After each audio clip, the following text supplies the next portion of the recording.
안녕하세요. 뻘지정보소의 뻘짓입니다. 이번에는 곧 출시가 머지않은 엔비디아의 RTX 3000번대 루머를 총정리해서 보여드리려고 해요. 어디까지 루머니까 반쯤은 재미로 봐주시고요.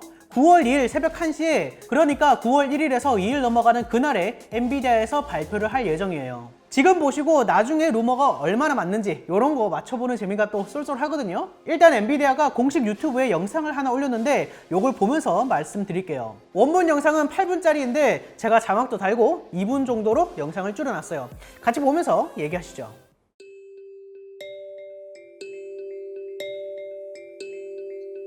When it comes to product design on our graphics cards, one of the most challenging and exciting areas we face is thermal design. Previous generations had a base plate that provided the mechanical structure for the PCB and for the heatsink. The problem is that this base plate was in a thermally critical area of the design. 고정 플레이트가 슈라우드를 얘기하는 거예요. 제가 그래픽 카드를 하나 분리해 왔는데 요만큼이 고정되어 있는, 지금까지는 건들지 않은 부분이라는 거죠. To achieve even more cooling performance, we have to move more air through the system. So to look at how to do this, we turn to computational fluid dynamics tools in 자, order to 여기 잘 기억해 simulate 두세요. how the air flows through the system. In order to achieve this perfect airflow, we have to remove the constraints that we had before. We have to change the PCB. We have to move the fans. We need to change the software stack that's controlling the fans. As we move forward, we're taking a holistic approach because making a GPU isn't all about the thermal solution. It's about bringing all the pieces of the product together, considering thermal design, mechanical design, electrical design, with industrial design, tying it all together to unleash the full potential of the GPU with an obsessive focus on keeping the system cool and quiet. 자, 여기까지는 기존의 그래픽 카드 디자인에는 한계가 있는데 이런 걸 바꿔야 된다, 이런 얘기를 하고 있죠. Whenever we talk about GPU performance, the more power you give and you can dissipate, the more performance you get. Because they're so compact, it's very difficult to give space between adjacent signals. The way to mitigate it is, of course, using more layers on the PCB and have awesome layout engineers. One of the components that we reduced the size significantly was the power connector. And we designed a new connector which is smaller than the PCI Express connector but actually end up carrying more power. 제가 지난 영상에서 엔비디아가 새로운 12핀 규격을 사용한다 라는 그런 루머가 있다고 말씀드렸는데 요게 사실로 드러났어요. 기존 6핀, 8핀보다 작으면서도 더 많은 전력을 공급한다는 거죠. 그래서 이 새로운 12핀 규격을 실제로 가져왔어요. 보여드릴게요. 시소닉에서 잠깐 빌려왔는데 샘플이니까 참고하시고요. 엔비디아 12핀 PCI 몰렉스 마이크로핏 3.0 커넥터라고 되어 있고, 그리고 요 특이한 게 있다면 850W 이상의 파워 서플라이에 사용하는 것을 추천한다고 적혀 있습니다. 자, 그리고 이렇게 포장을 열면 요런 이제 선이 하나 들어있죠. 8+8핀에서 12핀으로 가는 규격인데 요쪽 12핀 부분에 엔비디아 12핀이라고 적혀 있는 게 좀 포인트네요. 모듈러 파워이기 때문에 요렇게, 그리고 요렇게 꽂으면 기존 파워에서도 호환 문제 없이 엔비디아 12핀을 쓸 수 있다는 거죠. 요런 부분에서 시소닉이 좀 발빠르게 대응을 하는 것 같네요. 크기를 한번 비교해보면 8+8핀에 비해서는 확실히 작고요.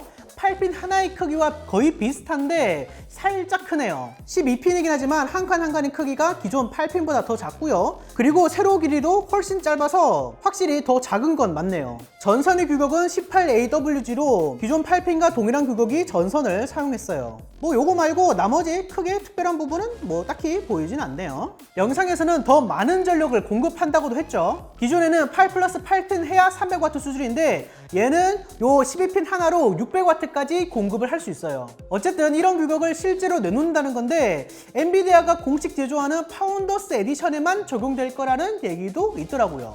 그리고 아까 영상에서 PCB 기판이 디자인도 바뀌어야 된다고 했었죠. 스크린샷을 자세히 보면 기판이 V자로 파져 있는 것을 볼 수 있어요. 좀 특이하네요.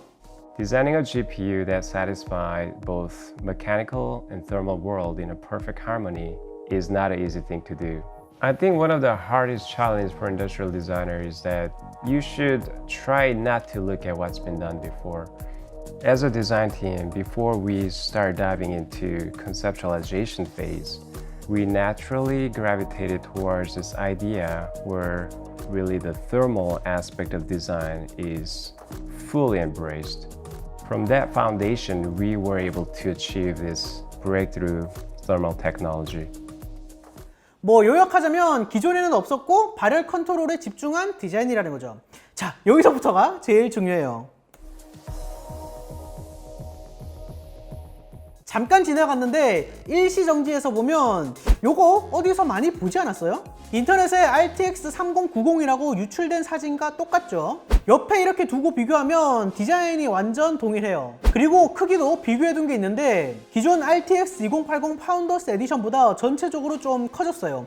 위아래 다 커졌네요. 또 특이한 게 있다면 이게 전면 후면 사진이거든요. 팬이 앞에도 있고 뒤에도 있다는 거예요. 그리고 영상 중간에 보면 팬 바람이 좀 특이하게 들어가잖아요. 얘랑 거의 동일하죠. 어쨌든 파운더스 에디션은 이 디자인이 맞을 것 같아요. 다음은 네이밍인데요. RTX 3090으로 나와요. 3080 Ti는 당장 없고 그 아래로는 3080 있죠. 왜 3080 Ti라고 하지 않고 3090이라고 하냐? 3080 Ti라고 하기에는 성능 향상폭이 너무 크다는 거예요.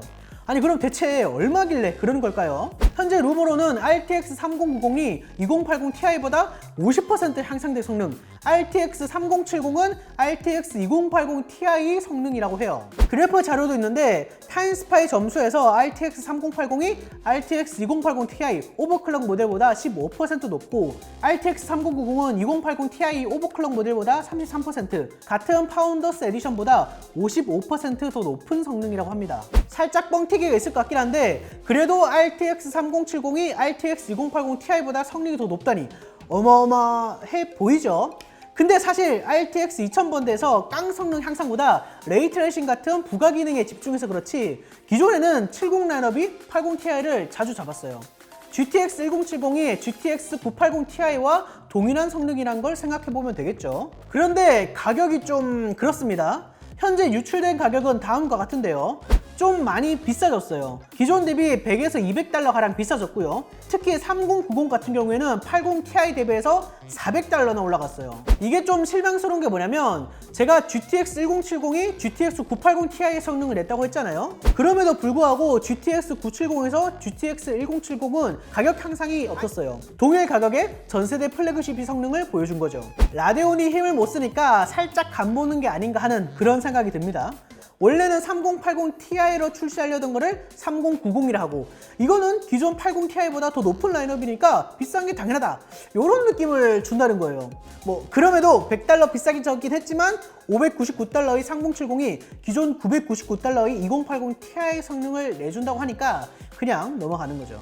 기존 가격 상승폭 대비 너무 올라간 느낌이 있긴 하지만 이렇게도 팔리니까 뭐 수요가 충분하다는 거니. 그리고 3000번대의 특징이 있다면 VRAM이 대폭 늘어났어요. RTX 3090의 경우에는 24GB, 3080이 10GB VRAM을 가지고 있는데 기존 대비 크게 늘었죠. 4K와 VR 게이밍을 생각한 것 같은데 그래도 좀 넉넉한 편이고요. 아마 딥러닝 모델 학습하시는 분들이 좋아하실 것 같아요. 편집하다가 추가 유출된 자료가 있는데 조텍 그래픽 카드의 디자인이랑 PCB 기판이 나왔거든요. 디자인은 예쁘네요. RTX 3090으로 추측되는 렌더링 기판인데 전면에는 12개의 칩, 그리고 이 사진은 나오지 않지만 다른 곳에서 PCB 후면에도 12개의 칩이 박혀진 것을 볼 수 있었기 때문에 총 24GB를 구성하고 있는 것 같고, 재밌는 건 기존과 동일한 8+8P 규격이 사용되었어요. 파운더스 에디션에만 12핀 규격을 사용하거나 아님 새 규격만 발표하고 끝날 수도 있겠네요. 개인 워드에서는 3090과 3080의 스펙이 통째로 유출되었는데요.